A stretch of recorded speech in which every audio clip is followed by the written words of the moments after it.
যুক্তরাষ্ট্রের সেনারা যখন ভেনেজুয়েলার রাজধানী কারাকাসে প্রেসিডেন্ট নিকোলা মাদুরো ও তার স্ত্রীকে তুলে নিয়ে যায়, তখন দেশটির বিরোধী দলীয় নেতা ও নোবেল শান্তি পুরস্কার বিজয়ী মারিয়া করিনা মাচাদো উল্লাস করছিলেন স্বাধীনতার স্বপ্ন বুকে নিয়ে। কিন্তু মুহূর্তের মধ্যেই সেই উচ্ছ্বাসে এসে পড়ল গভীর স্থবিরতা, কারণ ট্রাম্প প্রশাসন মাচাদোর প্রতি প্রদর্শন করল শীতল অবহেলা।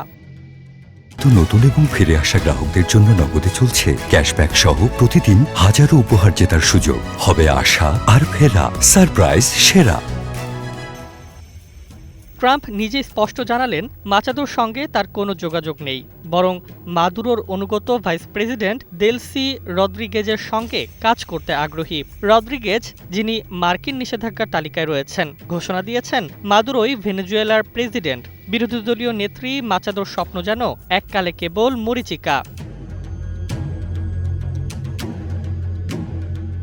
রাজনৈতিক বিশ্লেষকরা বলছেন, ট্রাম্পের মনোযোগ গণতন্ত্র নয়, বরং অপরাধ দমন, মাদক পাচার রোধ এবং ভেনেজুয়েলার তেলের ওপর নিয়ন্ত্রণ। গণতান্ত্রিক উত্তরণের কোনো পরিকল্পনা নেই তার।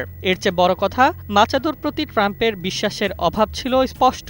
2017 থেকে 2021 মেয়াদে মাচাদোর পূর্বসূরি গুয়াইদোকে সমর্থন করেও শেষ পর্যন্ত বিপর্যয়ের মুখে পড়ে ট্রাম্প প্রশাসন।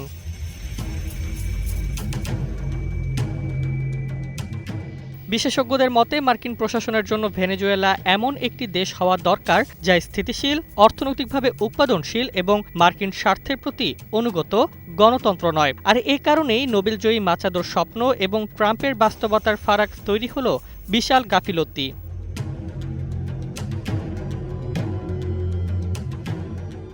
কারাকাসের বাসিন্দারা ভাবছেন, মাদুরোকে সরিয়ে যদি এই শাসক শ্রেণী ক্ষমতায় থাকেন, তাহলে দেশবাসীর কি লাভ? যুক্তরাষ্ট্রের এই আচরণ কি নোবেল শান্তি পুরস্কারের অধিকারী মাচাদোর প্রতি এক ব্যথিত বিশ্বাসঘাতকতা? সময়ই সেটা বলে দেবে।